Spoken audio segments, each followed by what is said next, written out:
Good morning दोस्तों। आज हम जानेंगे 6 क्लास एनसीईआरटी के अंतर्गत अध्याय 8 के बारे में। और अध्याय 8 में वर्णित है विविधता में एकता या एक में अनेक। यह चैप्टर आपको मुख्य रूप से मुख्य परीक्षा बीपीएससी, यूपी, पीसीएस में काम देगा। यह पीटी में इससे संबंधित प्रश्न नहीं रहता है, लेकिन यहाँ पर एक इम्पोर्टेंट तथ्य आपको बता दें कि अगर आप इस चैप्टर को संपूर्ण रूप से पढ़ेंगे तो आपके विचार में एक नया आयाम मिलेगा। और हमको ऐसा प्रतीत होता है कि आप जब इस चैप्टर को पढ़ेंगे तो आप यह सोचेंगे कि हमने इस विचारधारा पर कभी सोचा ही नहीं, कभी ध्यान ही नहीं दिया है कि किस तरह जो है भारत में विविधता में एकता है। खान पान में, पहनावा में, उसके बाद साहित्य में, और यहाँ तक कि कुछ लेखों में भी किस प्रकार का विविधता में एकता है, खास करके खान पान, साहित्य और पहनावे में। इसको जब आप पढ़ेंगे पूरे चैप्टर को और वीडियो देखेंगे तो आपको लगेगा कि ये एक नया विचार है, हमने कभी सोचा ही नहीं था इस पर। तो चलिए एक नए विचार को आप लोग आज ग्रहण करें, सोचें, एक नए डायमेंशन पर जो है आपका दिमाग जो है ऐसे मतलब खुला रह जाएगा, ये ऐसा भी है भारत में। तो जैसा कि हम प्रारंभ में जब भी एनसीईआरटी का अध्याय शुरू करते हैं तो कुछ स्टेटमेंट दिया रहता है, और उस स्टेटमेंट को हम प्रत्येक बार आपको यह बता चुके हैं कि इस ऐसा प्रश्न यूपीपीसीएस में ज़्यादा और अन्य एग्जामों में भी पूछा जाता है। तो स्टेटमेंट को आप लोग ध्यान में रखेंगे। तो ये स्टेटमेंट है पहला आज का, हे ईश्वर, मेरी यह प्रार्थना स्वीकार करें कि मैं अनेकता में एकता के स्पर्श का आनंद कभी न गंवा सकूं। यह रविंद्रनाथ टैगोर का स्टेटमेंट है, रविंद्रनाथ टैगोर ने यह कहा है। उसके बाद दूसरा स्टेटमेंट है, विविधता में एकता का सिद्धांत सदैव भारत के लिए स्वाभाविक रहा है और यह उसकी प्रकृति एवं अस्तित्व के लिए आवश्यक है। एक में अनेक का यह भाव भारत को उसके स्वभाव व स्वधर्म की सुनिश्चित नींव पर स्थापित करेगा, यह अरविंद घोष ने कहा है। अब आप आर्किटेक्ट में भी देख सकते हैं विविधता में एकता। और हम जो इस चैप्टर में प्रश्न को जानेंगे वो है भारतीय परिदृश्य में विविधता में एकता का क्या अर्थ है। उसके बाद जानेंगे भारत की विविधता के कौन से पक्ष सर्वाधिक उल्लेखनीय है, और हम जानेंगे विविधता में निहित एकता का कैसे पता लगा सकते हैं। तो इस चैप्टर को आप लोग जब ध्यान से अंत तक पढ़ेंगे तभी जान पाएंगे। जैसे समृद्ध विविधता कैसे है, तो इसको समझाया गया है कि यदि आप रेल द्वारा भारत की यात्रा करते हैं तो आप न केवल बदलते भूदृश्यों को देखेंगे बल्कि विभिन्न प्रकार के परिधानों, भोजन का अनुभव करेंगे। इसके अतिरिक्त आप परिचित एवं अपरिचित भाषाएं सुनेंगे, विभिन्न लिपियों को देखेंगे, यहाँ तक कि आप अपने क्षेत्र में भी भारत के विभिन्न भागों से आए अलग अलग रीति रिवाजों और परंपराओं वाले लोगों से मिलेंगे। यही भारत की समृद्ध विविधता है। तो समृद्ध विविधता क्या है समझ में आ गया होगा आप लोगों को। और समानता, यही वह पक्ष है जो हमारे देश में आने वाले पर्यटकों को प्रभावित करता है। 1.4 अरब से भी अधिक निवासी वाले इस देश में इस प्रकार की विविधता आश्चर्यजनक नहीं है। 20वीं शताब्दी के अंत में भारत के एक राष्ट्र संगठन भारतीय मानव विज्ञान सर्वेक्षण ने भारत के लोगों परियोजनाओं के अंतर्गत देश के सभी राज्यों में 4,635 समुदायों का एक व्यापक सर्वेक्षण किया। इसमें 25 लिपियों का उपयोग करने वाले 325 भाषाओं की गणना की गई। इस प्रकार सर्वेक्षण में यह भी पता लगाया गया या पाया गया कि अपने जन्म स्थान के निकट या अपने मूल समुदाय के साथ न रहने के कारण अनेक भारतीयों को प्रवासी भी कहा जा सकता है। तो यहाँ पर आपको ये तथ्य ध्यान में रखना है। राज्यों में समुदाय 4,635 लिपियाँ करीब 25 भाषाएं करीब 325। अगर इनको आप याद रखेंगे तो जब आप मुख्य परीक्षा लिखेंगे और उसमें समृद्ध विविधता की बात आएगी तो आप इसको ऐड कर सकते हैं कि यह भारतीय मानव विज्ञान का एक सर्वेक्षण है और इस सर्वेक्षण में इस तरह भारत में पाया गया है। तो इसको ध्यान में रखेंगे। आगे चलते हैं हम लोग। विविधता वास्तव में सुंदर है परंतु इसका अर्थ निकालना इतना सरल नहीं है। एक शताब्दी से भी अधिक पहले ब्रिटिश इतिहासकार विंसेंट स्मिथ ने विस्मयपूर्वक कहा था, इस अचंभित करने वाली विविधता में भारत का इतिहास किस प्रकार लिखा जा सकता है। इस प्रश्न का उत्तर इस तथ्य में निहित है कि भारत विविधता में एकता प्रदर्शित करता है। यह स्टेटमेंट विंसेंट स्मिथ का है। विविधता में एकता का अर्थ क्या है? हम इस एकता या एक में अनेक को कैसे समझें और व्यक्त करें? इस प्रश्न का उत्तर हम भारतीय जीवन के कुछ आयामों को समझने का प्रयास करेंगे, उसके बाद जानेंगे। जैसा कि हम ऊपर भी बता चुके हैं, भारत की भोजन की पहले बात करेंगे। सभी के लिए भोजन। तो भोजन में हम लोग विविधता में एकता देखते हैं। कैसे? तो ये आपको समझना है। जबकि आप ये जानते हैं कि दक्षिण भारत का खान पान अलग है और उत्तर भारत का खान पान अलग है, लेकिन उसमें भी आपको समानता दिखेगी। अगर आपने इस पर विचार नहीं किया है तो जरूर अभी जो है सोचें। कैसे?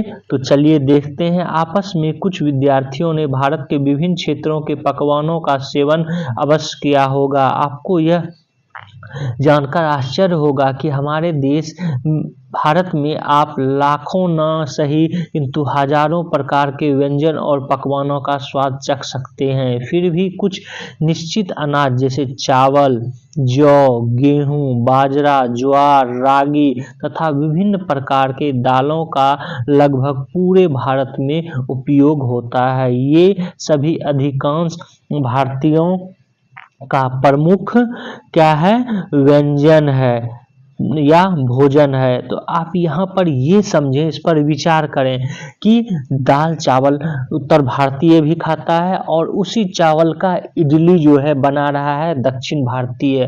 तो चावल का हम लोग उपयोग कर रहे हैं। दैट मीन्स विविधता में एकता है। जबकि आप जब बहुत सारे देश एग्जाम्पल के लिए चाइना ही जाएंगे तो चाइना में जो है आप जो वेस्ट चाइना में देखेंगे वो ईस्ट चाइना में उस तरह का खाद्य नहीं देखेंगे, नहीं पाएंगे।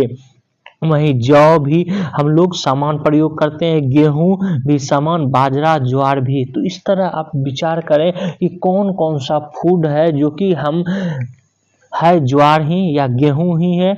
गेहूं का हम लोग जो है रोटी बनाते हैं, लेकिन दक्षिण भारतीय गेहूं का अन्य पकवान बनाकर खाता है, लेकिन है क्या? मूल गेहूं ही है। तो इस तरह आप देखेंगे। अच्छा, यहाँ पर आपको मैप के थ्रू कुछ जो है जो खाने वाला खाद्य पदार्थ है उसको बताया गया है। जैसे राजमा आप देखेंगे, ठीक है, कि कहाँ पर उपयोग होता है, अरहर दाल चावल का ज़्यादातर कहाँ पर प्रयोग होता है। उसके बाद आप देखेंगे चना दाल का कहाँ पर प्रयोग होता है। इसी तरह देखेंगे कि जो दक्षिण भारत में कौन सा चावल का, बाजरा का, इस तरह से आप देखेंगे कि भारत के विभिन्न क्षेत्रों में अनाज और दाल के कुछ जो है डिफरेंट तरह के अनाज को या दाल को खाया जाता है, पकाया जाता है। आगे देखते हैं हम लोग, भोजन है इसलिए इन्हें मुख्य अनाज भी कहा जाता है, गेहूं, ज्वार, बाजरा, दाल आदि को।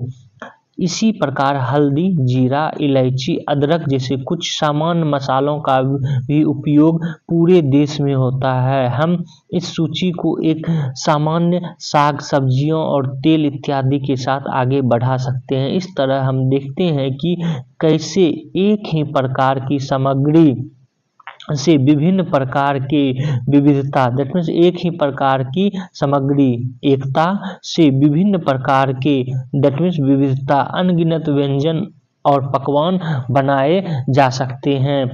इसको आप आगे जब वस्त्र और परिधान देखेंगे तो उसमें आपका जो है दिमाग खुलेगा कि ये तो इस पर हमने कभी विचार ही नहीं किया, कभी सोचा ही नहीं।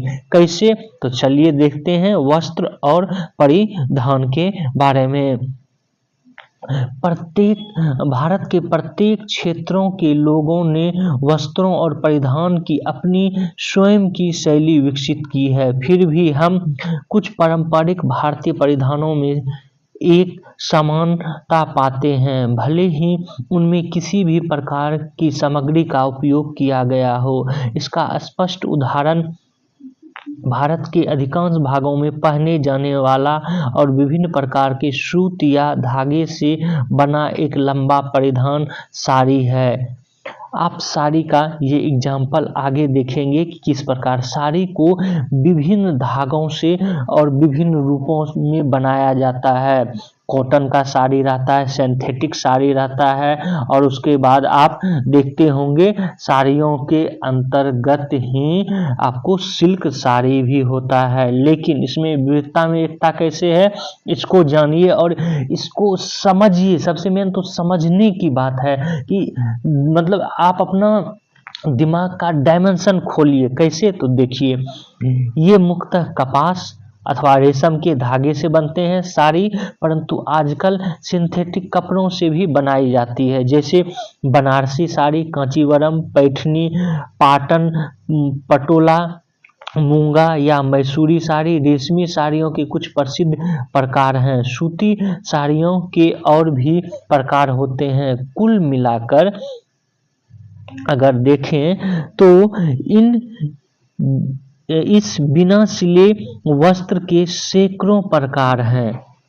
इन्हें बुनाई एवं डिजाइन के विविध विधियों से तैयार किया जाता है। कुछ डिजाइन कपड़े का ही हिस्सा होता है, जबकि कुछ को कपड़े की बुनाई के उपरांत उस पर छापा जाता है। अंतर रंगों और उनके अनेक विविधता होते हैं और अनेक प्रकार होते हैं। इस तरह साड़ी का एक लंबा इतिहास रहा है। कुछ शताब्दी ईस्वी पूर्व में वैशाली में पत्थर में उकेरी गई आकृतियां साड़ी पहनी हुई को दर्शाया गया है, जैसा कि आप चित्र में देख सकते हैं। यहाँ पर ये वैशाली से, बिहार के वैशाली से प्राप्त साड़ी पहने हुए एक स्त्री की पत्थर पर उकेरी गई आकृतियां हैं। अब इसको आप ऐसे समझें, एक साड़ी है, लेकिन इस साड़ी का प्रयोग संपूर्ण भारत में होता है। लेकिन यहाँ पर आप ये सोचें कि इसी साड़ी का प्रयोग आप देखेंगे उत्तर भारत में भी आप देखें तो बंगाल में हम अलग ढंग से पहनते हैं, बिहार और यूपी में अलग ढंग से पहनते हैं। उसके बाद पंजाब में कुछ डिफरेंट रहता है, लेकिन कुछ मिलता जुलता बिहार यूपी का रहता है, लेकिन बंगाल और बिहार में डिफरेंट है। वहीं पर आप जब जाएंगे महाराष्ट्र में महाराष्ट्र में कुछ डिफरेंट तरह का पहना जाता है, साड़ी ही है लेकिन हम पहन रहे हैं कुछ अलग ढंग से। वहीं पर आप तमिलनाडु और केरल में जाएंगे तो आप पाएंगे कि हाँ साड़ी अलग ढंग से पहना जाता है क्या, साड़ी है लेकिन पहनावा जो है वो अलग ढंग से है। यहाँ तक आपका क्लियर हो गया होगा। अब इस चीज को जब आप एक दृश्य के माध्यम से सोचें, समझें कि किस प्रकार उत्तर भारत यूपी बिहार वाले साड़ी पहनते हैं और किस प्रकार दक्षिण भारत और महाराष्ट्र वाले साड़ी पहनते हैं, तो आपको ये समझ में आएगा कि परिधान एक ही है लेकिन उसका पहनने का तरीका अलग है। दैट मीन्स कि ये विविधता में एकता है, विविधता में एकता को यह प्रदर्शित करता है। आप जब मूवी देखते होंगे, फिल्म देखते होंगे, उसमें भी यह देखते होंगे कि एक साड़ी को उत्तर भारतीय या बिहार और यूपी के लोग और बंगाल के लोग डिफरेंट वे में पहनते हैं, असम में डिफरेंट वे में पहनते हैं, तमिलनाडु में डिफरेंट पहनते हैं और महाराष्ट्र में डिफरेंट पहनते हैं, लेकिन परिधान क्या है, एक है। अब आते हैं दूसरे तथ्य पे, धोती पे। और धोती को आप जब देखेंगे तो धोती भी पाएंगे कि बिहार के लोग धोती को डिफरेंट वे में पहनते हैं और उसमें थोड़ा अंतर होता है बंगाल में। लेकिन वहीं जब आप साउथ इंडिया में जाएंगे, महाराष्ट्र, तमिलनाडु आदि में, तो वहां पर धोती को अलग तरह से पहनते हैं। परिधान क्या है, एक ही है धोती, लेकिन पहन कैसे रहे हैं, डिफरेंट वे में पहन रहे हैं। तो ये एकता में अनेकता है। समझ में यहां तक आ गया होगा। इस तरह की एकता में अनेकता आपको नहीं देखने को मिलेगा विश्व के अन्य भागों में। ये है एकता में अनेकता, ये परिधान से संबंधित। आगे परिधान के बारे में कुछ अन्य तथ्य भी बता देते हैं जो कि यहाँ पर बताया भी गया है। एक ही परिधान क्या है, साड़ी है, लेकिन हम साड़ी का उपयोग विभिन्न रूपों में करते हैं। भारत में साड़ियों का उपयोग विभिन्न रूपों में किया जाता है और विगत शताब्दियों में भारत में आने वाले विभिन्न विदेशी यात्री इसी सादगी, सुलभता और पहनने की विविध तरीकों को देखकर अभिभूत हुए। इसके अतिरिक्त महिलाएं साड़ी का एक परिधान के रूप में उपयोग करने के अलावा अन्य कार्यों में भी उपयोग करती रही है। चित्र में इसको दिखाया भी गया है। तो अन्य कार्यों में कैसे प्रयोग किया जाता है, अब आप देखें चित्र में साड़ी है, लेकिन जब हमको या महिलाओं को सर पे कुछ लेकर जाना पड़ता है तो सर पर जो है कुछ रखता है। जैसे यूपी बिहार में बोला जाता है कि ये मुरट्ठा रख लिया है, तो ये सर पर जो रखा जाता है तो साड़ी को ही घुमा कर इसको सर पर रखने के लिए बना लिया जाता है। इस तरह का परिधान विश्व में आपको कहीं नहीं मिलेगा। आप जींस टी शर्ट पहन लीजिए, जींस टी शर्ट आप ऐसे नहीं कर सकते उसका प्रयोग, लेकिन इंडिया है, भारत है, भारत के विभिन्न भागों में ऐसा उपयोग किया जा सकता है। उसी साड़ी से आप जल में किसी चीज को साफ कर सकते हैं या यहाँ तक कि मछली भी पकड़ सकते हैं। इसी साड़ी का आप प्रयोग जब ज्यादा गर्मी हो तो आप उसको सर पर ढककर धूप से बच सकते हैं। आप जींस टी शर्ट में ऐसा नहीं कर सकते हैं, या यूरोपियन जितने भी पहनावा है उसमें आप ऐसा नहीं कर सकते हैं। उसी साड़ी को आप जो है ओढ़ भी सकते हैं, अगर ठंड ज्यादा लगा तो आप ओढ़ कर सो भी सकते हैं। उसको उसी साड़ी को जो है आप गोल घुमाकर सर के नीचे रख भी सकते हैं। तो ये एक डायमेंशन है भारतीय परिधान का, और भारतीय परिधान जो है कल्चर से और हमारी कार्यशैली से भी जुड़ा हुआ है। आप ये देख पा रहे हैं कि मान लीजिए कोई महिला कोई सामान जो है सर पर उठाकर ले जा रही है और सर के उस सामान के नीचे रखने के लिए कोई सॉफ्ट चीज नहीं है, तो साड़ी को गोल बनाकर वह इस सॉफ्ट चीज का प्रयोग कर सकती है सर को बचाने के लिए। तो ये परिधान जो है हमारे प्रकृति और कार्यशैली से जुड़ा हुआ है। इस डायमेंशन को आप लोग सोचें और इसी तरह का अन्य जितने परिधान परंपरागत रूप से भारत में प्रयोग होता है उसके बारे में आप लोग सोचें और ये विचारधारा आपको मुख्य परीक्षा में अन्य स्टूडेंट के आंसर राइटिंग से डिफरेंट बनाएगा।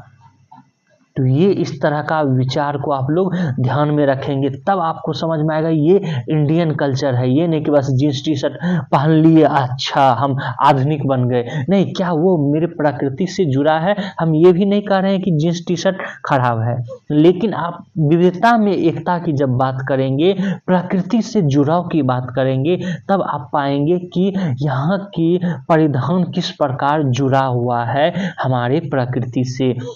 हम आजकल कोट पैंट पहन लेते हैं, कोट पैंट हमारे कल्चर गर्मियों के लिए नहीं है, वो उपयोगी नहीं है, जबकि धोती का हम लोग करेंगे प्रयोग या पूर्व में किए हैं तो उसका प्रयोग जो है साड़ी के जैसा ही होता है। ठीक है, हम उसको जो है मुरट्ठा बना सकते हैं, ओढ़ सकते हैं और जो है वो धोती और कुर्ता वो कंफर्टेबल होता है हमारे कल्चर के अनुसार। हम ये भी नहीं कह रहे हैं कि हम कोट पैंट को छोड़ें, लेकिन ये परिधान है जिसको कि हमारे पुरखों ने अपनाया, हमारी क्लाइमेट के अनुसार, हमारे कल्चर के अनुसार। जब हम विविधता में एकता को लिखेंगे तो इस टर्म को हम लोग जरूर अपने आंसर राइटिंग में लिखेंगे, तभी आपका आंसर डिफरेंट हो पाएगा। यहाँ तक आपको समझ में आ गया होगा विविधता में एकता भारत में कैसे है। एक धोती भारत के विभिन्न भागों में पहना जाता है, लेकिन डिफरेंट वे में पहना जाता है, लेकिन है क्या, धोती है। अब आते हैं त्योहारों की विविधता में। भारत में त्योहारों की अपार विविधता है। आपने देखा होगा कि कुछ त्योहार एक ही समय पर पूरे भारत में मनाए जाते हैं, हालांकि उनके नाम अलग अलग होते हैं। हम एक उदाहरण के माध्यम से इसको समझेंगे, जैसे कि 14 जनवरी के आसपास मनाया जाने वाला मकर संक्रांति पर्व। यह पर्व भारत के विभिन्न भागों में फसल की कटाई का सूचक है। जहाँ भी भारत के जिस भी भाग में 14 जनवरी के आसपास मनाया जाता है, ये फसल के कटाई की सूचक है, लेकिन इसको डिफरेंट वे में मनाया जाता है। यही कारण है कि ये भारत में विविधता में एकता है। जैसे कि हम फसल कटाई का ही पर्व है 14 जनवरी के आसपास शिशु संक्रांति, ये मनाया जाता है जम्मू और कश्मीर में। माघी, लोहड़ी या लाहौरी ये पंजाब में मनाया जाता है। खिचड़ी यूपी और बिहार में मुख्य रूप से क्या मनाया जाता है, दही चूड़ा। और चूड़ा किससे संबंधित है आपको, और दही भी किससे, कृषि से संबंधित। वहीं माघ में ही बिहू मनाया जाता है। माघ बिहू कहाँ, असम में मनाया जाता है। उत्तरायण त्योहार ये मकर संक्रांति में ही मनाया जाता है। कहाँ, गुजरात में। ये सारे प्रश्न आपको पूछा जाता है पीटी में, तो आप लोग ध्यान में रखेंगे कि कौन से क्षेत्र में कौन सा मनाया जाता है। वहीं आप देखेंगे आंध्र प्रदेश में पेड्डा पंडुगा ये मनाया जाता है। आंध्र प्रदेश में पोंगल जो है ये आपको तमिलनाडु केरल क्षेत्र में मनाया जाता है। और मकर विलंकु ये मनाया जाता है केरल में, जबकि मनाया कब जाता है तो 14 जनवरी के आसपास ही। संबंधित किससे है? कृषि से ही। कृषि फसल का जो है जब काटा जाता है, काटने के बाद घर लाया जाता है, उसके बाद ये सारे त्यौहार मनाए जाते हैं। बस नाम अलग है लेकिन त्यौहार एक है। तो ये क्या है?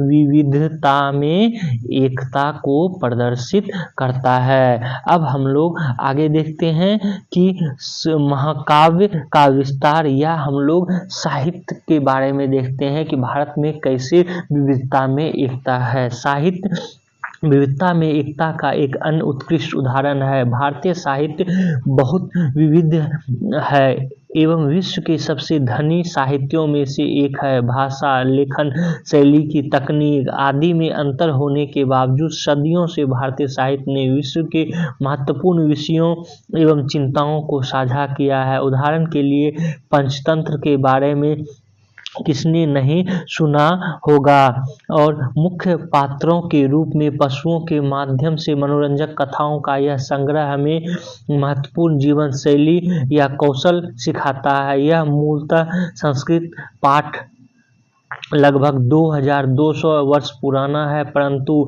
इसका रूपांतर लगभग हर भारतीय भाषाओं में किया जा चुका है। वास्तव में यह भारत से बाहर दक्षिण पूर्व एशिया, अरब देशों, यूरोप में पढ़ा जाता है। ऐसा अनुमान है कि पंचतंत्र के 50 से अधिक भाषाओं में 200 से अधिक रूपांतरण उपलब्ध है। इस प्रकार इस क्रम में इसने कथाओं के नए संग्रह को प्रेरित किया। यह प्रदर्शित करता है कि एक कहानियां का संग्रह किस प्रकार अनेक में परिवर्तित हो गया।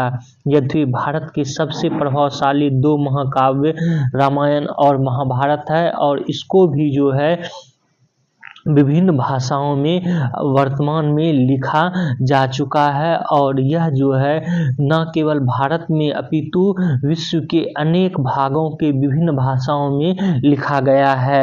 2 शताब्दियां से अधिक समय से इन 2 महाकाव्यों का भारत एवं भारत के बाहर अनुवाद और रूपांतरण किया जाता रहा है। इसके साथ ही इनके अनगिनत लोक संस्करण भी हैं। कुछ वर्ष पूर्व एक विद्वान ने केवल तमिलनाडु में किए गए अपने सर्वेक्षण में लोक कथाओं के रूप में महाभारत के 100 से अधिक स्वरूप को पाया। अब आप अनुमान लगा कि पूरे भारत में इन कथाओं की कितनी संख्या होगी। वास्तव में बहुत से समुदायों में रामायण और महाभारत के अपने संस्करण भी हैं। उन्होंने इन महाकाव्यों के साथ अपने इतिहास को जोड़ने वाली किंवदंतियों को संरक्षित रखा है। भील, गोंड, मुंडा जैसे भारतीय कई अन्य जाति समुदाय के संदर्भ में ये विशेष रूप से सत्य है।